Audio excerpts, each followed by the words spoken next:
All right, Kevin back with you for another episode of the $1 Million Relationships Podcast. And today I'm here with Greg Stevens. Greg, welcome. So awesome to have you on the show today. Kevin, thank you for having me. This is going to be fun today. I've been looking forward to spending time with you and your audience. Yeah, and because I saw, I just knocked a picture over on my desk here. But I saw your book in the background, and I was like, I got a copy too, and I just wanted to thank you for sending me that. And you had told me before you sent it, you're like, Kevin, I think you're really going to appreciate the first chapter and the story share in the first chapter. And man, you were totally right about that. And I'll tell you, you know what? I don't want to give it away, but I mean, what a testament right there to people who place such a high value on relationships and how to just, sometimes those relationships might become fractured or what have you. And people that we really do care about, that we've just maybe got a fractured relationship with them, or maybe we haven't been in touch with them for a while, or maybe it's not the way we'd really like it to be. And maybe we even see that we played a role in that. But there's things that we can do about it. And man, that's it's been such a great read. And I just want to acknowledge you for that, Greg. Well, And thank you. Thank you so yeah. much. And well, I'm sure we'll get to talk about some of that stuff. But I'm gonna start too by giving a shout out to Marcus Newcomb, because Marcus was the one that introduced you and I, and Yes, without him, we probably would have never even met. And probably not. yeah, and so Marcus, if you happen to be listening to this, thank you so much. Really appreciate you, because it has been such an honor and a privilege getting to know Greg, and we've had some conversations already. We're doing an interview today, and I'm sure we'll have plenty more conversations. And so what I want to do is I just want to start by turning over to you a little bit and giving you the opportunity to talk about kind of what you guys do and who you serve and what inspires you most about Yeah. the work you do, Greg, and the impact that you get to have in this world. Yeah, well, I my company is called Alignment Resources, and it's a group of different people trying to get together and do what they do in the world. Our goal is with my company is that everyone eats at the trough. Trainers train, coaches coach, salespeople sell, speakers speak. We try to create a network of that with my organization, but my specialty lives in the area of difficult relationships. I think everyone has had one, at least one, that they probably look back and they go, wow, could this have been different? And sometimes we have those relationships that seem impossible. And the work I do is actually the application of what I used to teach. I used to teach crucial conversations, tools for talking when stakes are high. I still use that in the background of the work I do because it's an amazing training class. And it's, I think it's one of the best out there. In my opinion, is the best. I taught it for 24 years. I was a master trainer in it, but I also found that people would take the class and have a great experience. They'd have those aha breakthrough moments. But I also found that breakthroughs aren't permanent until they're practiced over and over and over. So if you want a permanence around a breakthrough, you've got to go do something.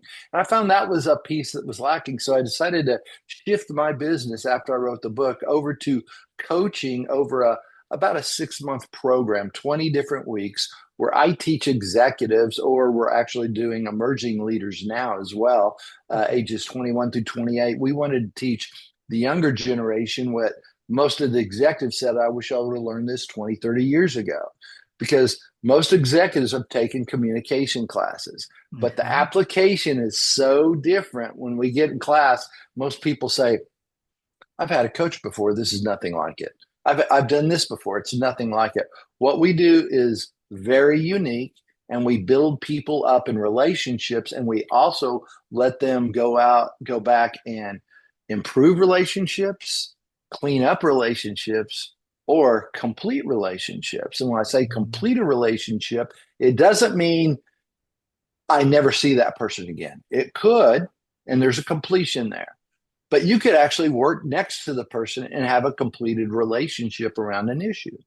It just doesn't show up for you anymore because you know where you stand. You've said what you need to say. You've shown up as your best. Doesn't mean you always agree, but there's an ability to let that go when we actually say what we need to say. Mhm. And most people, coaches, mentors will tell you, you need to go have this conversation with the person. How do I do that? Yeah. Well, just open your mouth to talk about it. No, there are skill sets you need, the application of them, and you need to know how to make adjustments because people talk about psychological safety. How do you create that? Well, there's many different ways, but it's going to change with each person.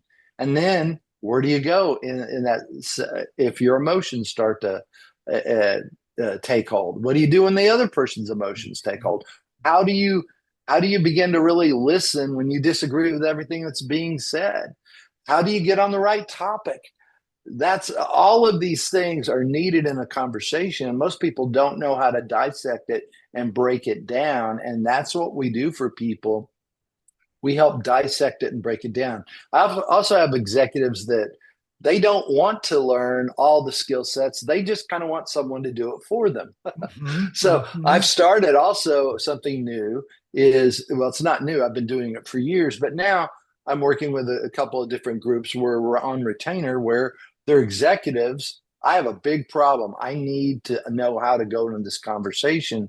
They call me up. I sit down. They give me the background on it. They give me what they've done. They lay it out, and then we lay out a plan for how to have that conversation. And then I role play with them exactly what might happen.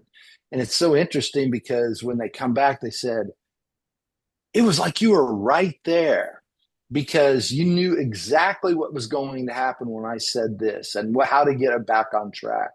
And someone asked me one time, they said, what's your real specialty? Well, I don't know how to play a violin like my sister or the piano like she does. She's an amazing artist.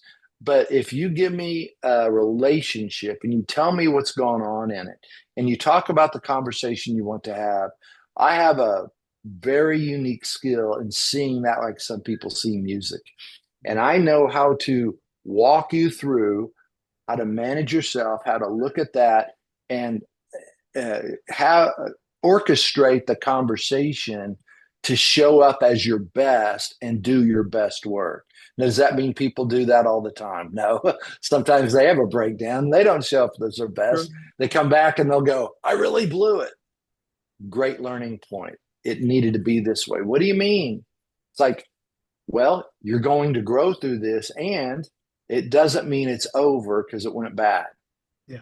That's the limiting belief so many people have. When you know how to do these skills, you can go back over and over again and reset Yeah. because you show the person that you care about them and you care about them, what they care about. You Yeah. care about their goals, your goals. You start to look at things very differently, but you start to have common language about how to solve problems and build the relationship. Like I said, there's problems and people. How do I develop both in the conversation? Mhm. Yeah. Most people are just looking at problems and they forget about the person and they damage the relationship and it doesn't help the team. It doesn't help you move forward. It Yeah. just keeps you stuck. Yeah.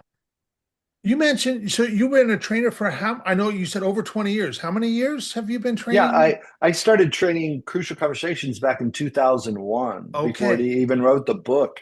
It was called Path to Dialogue. Then they changed the name to Dialogue Smarts. I was an associate with that group, and then I became one of the first master trainers with that group. And I stuck around until January of this year when I released Wow. my book.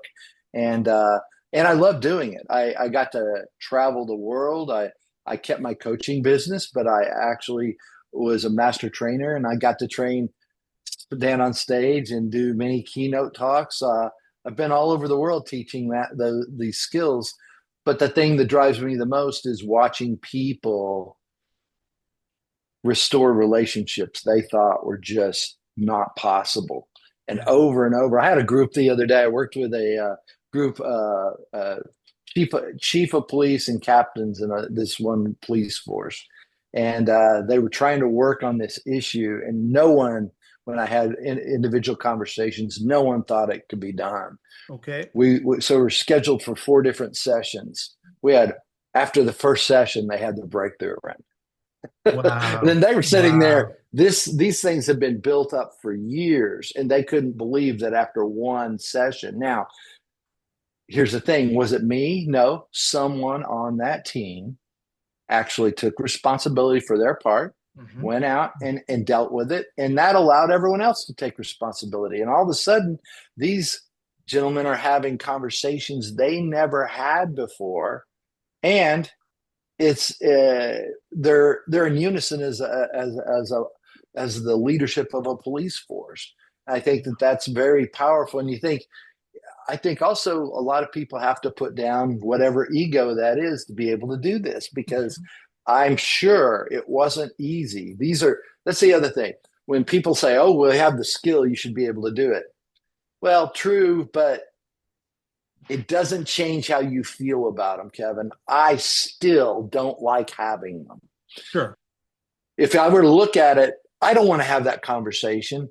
But what I do want is what's on the other side of that Hmm. conversation Hmm. every time. And that's what I look at. So when I'm coaching someone, I say, stop looking at the conversation right now. Let's look at what you want beyond that. Yeah. Yeah. Yeah. Awesome. Wow. Well, that was just a really brilliant job of just helping people kind of understand what it is that you do and what inspires you most about doing it. It's getting to what's on the other side of these conversations, and for you, helping other entrepreneurs get to what's on the other side of these conversations and stuff, because that's where the gold is right there. It is. And that's why I love working with, it's interesting when I'm working with businesses, we always eventually get to their personal lives Yeah. Yeah. because those are the much more difficult conversations. Sure. Work is easy. We all want to make more money and enjoy work, Yeah. but it's at home when we have those issues. And some of the hardest ones are the family businesses I've worked with. There's great, I mean, there's so much emotion going on, and those people know you outside of business, and there's a whole hierarchy that goes on in there that's unspoken. And Yeah. so there's so many layers to it. But it's interesting when you get to the heart of it and you get to what really people really the real people really want at the heart of it, especially with families. It can be hard for them to let go of what they think they want, but when they look at what they really want, it's amazing to watch what can happen, because Yeah. things just problems that were there for years seem to melt in minutes sometimes. Wow. Wow. That's phenomenal. That's Yeah. phenomenal. Well, okay. So now that we've got a little bit of context set here, I want to switch gears just a little bit. Okay.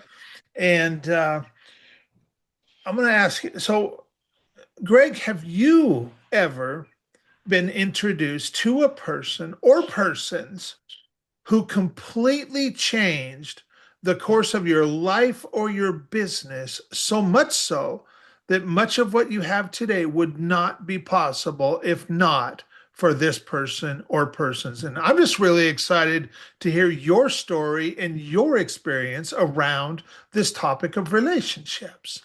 Yeah. Well, for me, there's a couple of people. Okay. And one is the gentleman who wrote the forward to my book. His name was Bill or William Solomon. Okay. And Bill, I asked him to write the forward to my book. And he talked about how we first met, and he had had a heart transplant before he wrote um, the forward to my book. And what I love is Bill told me, he said, Greg, he said, I'm so glad you asked me to write the forward, because he said I couldn't stop writing. And then 2 months later, he had a book of his own called Losing Control. And Wow. beautiful that he's in his 70s. It's had a heart transplant. He got that out there. But he was the person that pointed me toward something more in my life. I was on my own at 17. I lived with him and his family before college. And he was the one who pointed me toward college. He was the one who uh, uh, really put the dream in my head.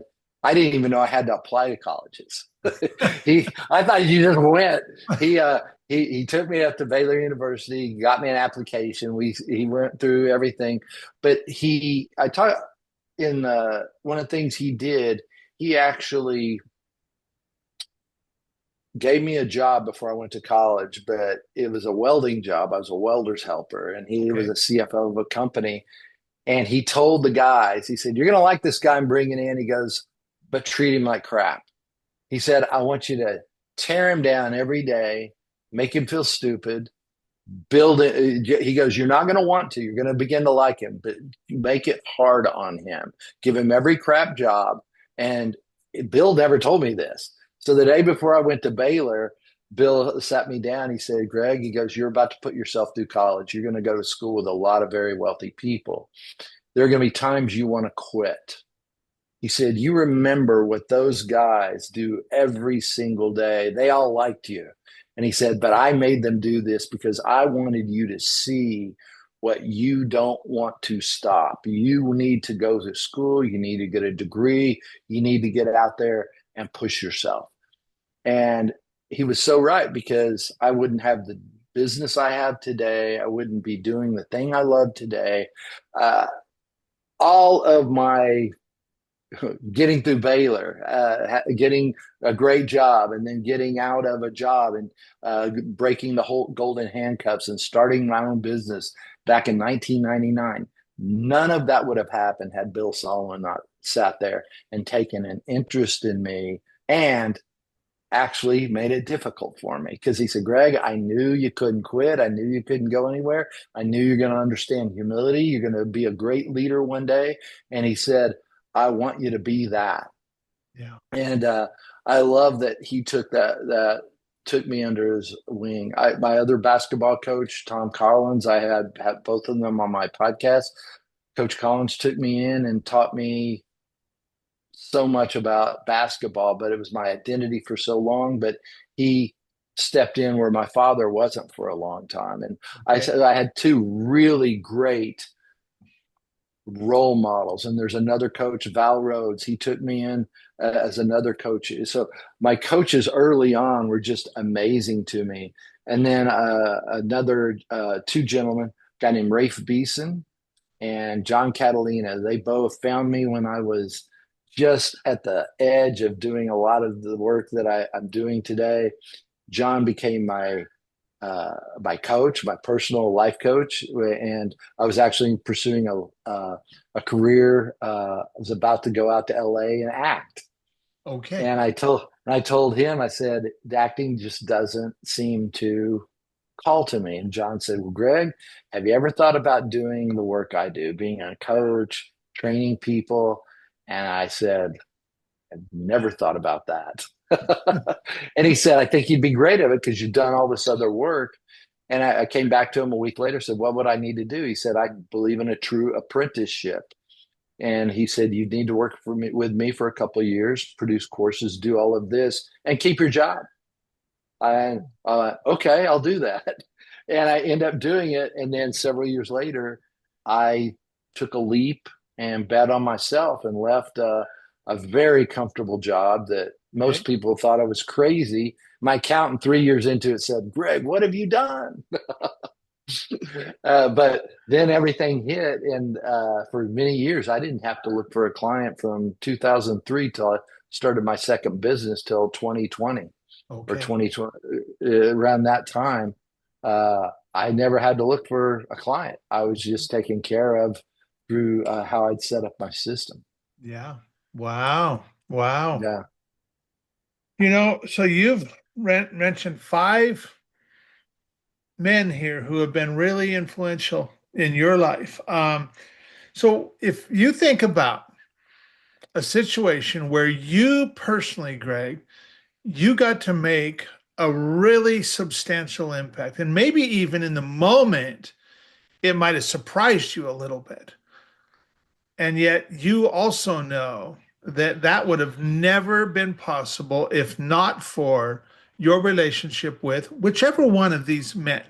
What is an example of something like that, Greg? Well, I have I've had so many other people as well. When I start to think about it, there's another person named Greg Reynolds. After I went through my divorce, he called me every day for three Wow. months, and he said, "How?" All he said was, "How you doing today? How you doing today?" It was one of the hardest times I ever went through, and that showed me. There's a friend of mine. I've done that too, and seeing what I knew what that did for me. It did the same thing. I tell people all the time, if you really want to take an interest in a person, find out, where you can just find out what they're doing every day. So that was another one. But every one of these gentlemen, I can tell you a story about mentoring someone else, or maybe having a conversation that I never would have had, or saying what I never would have said had John Catalina not taught me, or taking an interest like Bill Solomon did in me, or my coach just being there and saying, "You really want to learn this." It's really about my. If you look at my book, I've got more than 100 acknowledgments at the beginning of my book, because my life is built on the shoulders of all my friends and people in my life that have shown me so much. Yeah. Yeah. Yeah. What is an example of a result? We don't have to name names here, but what's an example of a result that you have helped one of your clients get that you are just incredibly proud of, Greg? Yeah. Well, I'm going to go back to the book, but I think everyone should read it. There was a woman who, in one of my classes, she pulled me aside. She goes, "I want to work on a conversation with my ex mother-in-law." And I looked at her and go, "Why is that?" She said, "Well, the last time we were talking, I told her she would never effing see her grandkids again." And she goes, "And I look back, and that was 2.5 years ago. Okay. And we haven't spoken. She hasn't seen her grandkids. The kids are asking." She goes, "I felt terrible about how I handled it." And so we went through and worked on the whole conversation. And she told me she would call me back. Well, she didn't. And so for some reason, I usually don't chase people, but said pick up the phone and call her. She'd left me her number. So I called her, said, "Hey, did you have the conversation with your ex mother in law?" She said, "No." I said, "Well, what happened?" She said, she hemmed and hawed a second. "No, really, what happened?" She said, "Well, my friend said you had a really good intention, but they didn't know the situation, that I gave her bad advice to have the conversation. I never told her she needed to have the conversation anyway." And I said, "Well, when you see your friends, will you do me a favor?" "Yeah." I said, "Go up to them, hug them, and kiss them and say, 'Thank you so much. You're a great friend.'" She said, "Well, why is that?" I said, "They care about you. They don't want you to hurt. They don't want you to mess up." But I said, "They don't have the skills that I taught you. They weren't in the class. You're looking at your situation from the past. You didn't have the skills then. Now you do. And the question isn't what they want to do, isn't what I want you to do. It's, what do you want to do?" Yeah. Yeah. And she got quiet. She goes, "I want to have the conversation." And so we practiced again. She went and had it, and she wrote me this amazing email that I couldn't find for so long. And she said, she wrote out how it went, and how each time she had to stop herself and come back, stop herself and come back, get it back on track. And you get it back on track by sharing your best intent. You know what? This conversation isn't going where I wanted to. Let's get back to the reason I wanted to be able to talk about this and make a stronger relationship. She had to do that more than 20 times. And she said, but at the end, there were hugs, tears, and healing. And she said, "Now I have to go throw up." because it was so tough. So Yeah. that was one of those that I look back and I'm like, oh my gosh. And I've seen this over and over and over. I can tell you person after person who tells me this isn't possible. This isn't possible. That's why I called it impossible relationships, because to everyone else, it seems that way, but it's Yeah. a limiting belief that's not true. Yeah. If you have the skills and you have the understanding, does it mean it's going to go your way every time? No. But there is a breakthrough that can happen. I've seen over and over. I've seen it in my life, and I've seen it in many people I've coached as well. And all those come from the people who've helped me in my life. Yeah. Yeah. Wow. It's interesting because I can think of periods in my life and people in my life where something like that incident right there happened. And then we kind of it is like I would imagine this gal like for 2.5 years, for some period of that time, it got to be where she felt like she was just carrying this heavy weight on her shoulders because of that the way that relationship last was ended. And now she's carrying this weight on her shoulders and she doesn't want to carry that weight anymore. She's at a place where, and what's kind of cool is regardless of what happens in the conversation, what we want is on the other side of that, like you said. And what we want is that weight gets to be lifted off of our shoulders. And what's cool is no matter what happens, that weight is going to get lifted off our shoulders through the process of having the conversation, regardless of what ultimately happens. And You're so right. And that's what I do talk about that, because I call it emotional accounting. People don't understand it, because let's say you have a conversation you need to have with your boss or it's it's a high stakes deal, and you find out you need to have it on Friday. You've got time on Friday, but you're like, I'm going to put it off till Monday because we don't want to have it. yeah, yeah, Your weekend's screwed yeah. because you're You're either going to be thinking thinking about, about it or you're trying to avoid it. yeah, You're trying to avoid thinking about it. And then comes Monday, and now it's built up even more. You're more anxious, and you're more likely to do even more damage than you were before.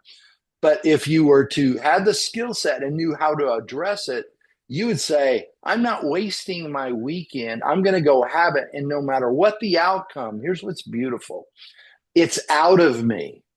I have the entire weekend to problem solve whatever that was and learn about what I did.